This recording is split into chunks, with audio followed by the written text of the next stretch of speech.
Good afternoon, everybody. I'm State Representative John Taylor, Chairman of the House Transportation Committee and member of the Philadelphia delegation. I am joined here today by my colleague Martina White, as well as the House leadership team. Just yesterday, there was a special election in the 197th Legislative District. We in the Republican Party put forth a credible candidate by the name of Lucinda Little and put the resources that we could muster to try to win that election, despite the fact that we had overwhelmingly negative registration numbers in that area. But starting at 7 o'clock in the morning and moving on throughout the day, party veterans, volunteers, and people who have been through many, many elections were alarmed at the tactics that were going on at a good portion of the polling places in that district. And while the election was a special election called by the Speaker, in a situation where it was odd that there wasn't a candidate on the ballot, there was nothing special about being exempted from the Pennsylvania Election Code. So various volunteers, party people, reporters have made allegations of rampant illegalities at the polling place concerning voters in that election and their methods of using stamps in the course of pursuing a write-in candidate. We've had allegations of election fraud throughout the city over the years, but nothing that is documentable and something that you can see directly with your own eyes. And certainly a reporter has written about this already today in the Philadelphia paper. So I'm going to turn it over to the Majority Leader and the Speaker, but I, among others, and our leaders are asking for the Attorney General to look into these allegations. I think any candidate has the right to have a fair election. The citizens of Philadelphia deserve such. We're asking the Attorney General to take a look at this situation. At this point, I'll ask Majority Leader Dave Reed to step up.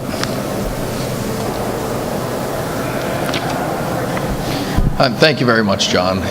Look, with the situation yesterday, with the special election in the 197th District in the city of Philadelphia, and the reports and the documentation of the corruption and abuse related to that special election, we will be calling upon the Attorney General, Josh Shapiro, to formally launch an investigation into what exactly occurred during that special election process.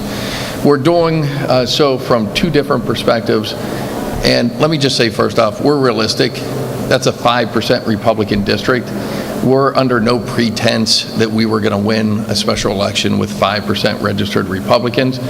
But it does beg the question, if this sort of corruption occurs in a special election with only 5% of Republicans registered within that district, what occurs in more competitive elections throughout other polling places throughout the city and throughout the Commonwealth?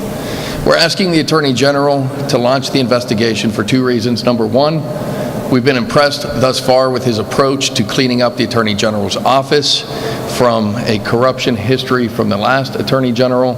And number two, the other individual that would have jurisdiction in this case, the Philadelphia District Attorney, obviously has been indicted, ironically yesterday, on 21 different charges of corruption and bribery as well.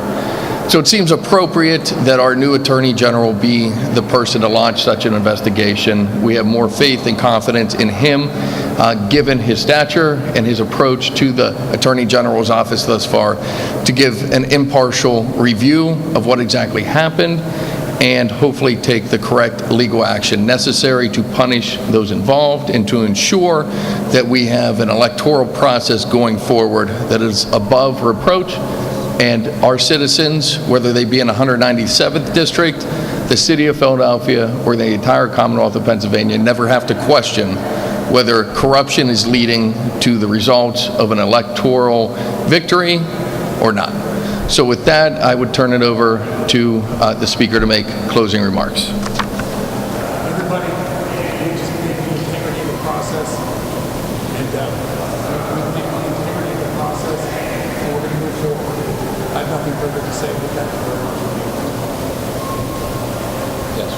Exactly what illegal activities are you alleging occurred? Well, I think you can see from the photos that the photos would depict what we would call in Philadelphia the pink sheets being really manipulated and written upon with instructions about how to write a vote in. It was a pattern because many of these pink sheets, which are official election documents and cannot be tampered with.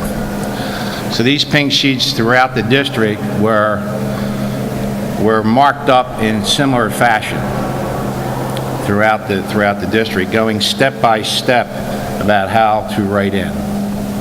So that was one of the more blatant violations, and that is strictly prohibited in the election code to tamper with those pink sheets in any way. Sample ballot, and those were manipulated to direct voters to vote per... It's the sheet that is outside every single polling place that demonstrates exactly what the ballot looks like inside. It's a great way for voters to go look at the ballot in general. The other thing that allegedly was rampant was the fact that one needs to ask for assistance to be in a polling place with a voter. The voter has to ask for it. They were seeking signatures right at the outset of the voter approaching to ask for that assistance. And then the allegations also are that stamps supporting one candidate or another were actually being housed and presented at the table by the election officials, which is, again, certainly a violation of the election code. Stamps. What are these stamps? Stamps. I don't... Stamps are the methodology with which they write in. With the candidate. With a candidate's name. Is a stamp, is that legal, or do you actually write? No, the stamp itself is legal. Not as a team, make stamps with themselves? Yes. People, but not inside. But the election officials cannot so do. John, can I just add something to that? Sure. With the stamp question, just think about that for a second. You have the formal, impartial judge of elections handing out the stamp, telling them who to vote for when they're checking in to cast a ballot. That's not a poll worker outside. That's not somebody from either candidate outside of the polling place. That's the official, nonpartisan judge of election in charge of operating the election from that day, handing out the stamp, telling them who to vote for when they go into the polling place. That's no different than handing out a card that says vote for X, Y, or Z. That's the judge of election. That's not a poll worker. That's not a volunteer. That's the official judge of election who's charged with maintaining order and the integrity of the electoral process. That's where the problem comes into play. None of those materials are appropriate to be within the polling place itself, let alone to be handed out by the judge of elections. What's the documentation you have? Videos? Well, that I'll explain with that is in a second. So the district attorney was called multiple times yesterday about this situation. What that is, that's an order from the Court of Common Pleas to cease and desist from that activity. Okay, but what the other documentation is the actual marking up of the pink sheets. Aside from the picture you have there on the screen, if a complaint is made to a judge of election, or is it common pleas, or I'm not quite sure what that is there. Go ahead. Is that, and what, is that time stamped, what time that cease and desist was approved, or? Yeah, I can't tell if I can't see it clearly, but let me just make one point. So there is sometimes some confusion inside a polling place about who are election officials and who are poll watchers for the particular parties or candidates. In this situation, the court ruled that there was no watcher certificates to be issued by anybody except Lucinda Little. So the only people that could be in the polling place should have been merely election officials. And if you go into the polling place, and if you're handed a stamp, you had to be handed a stamp by an election official.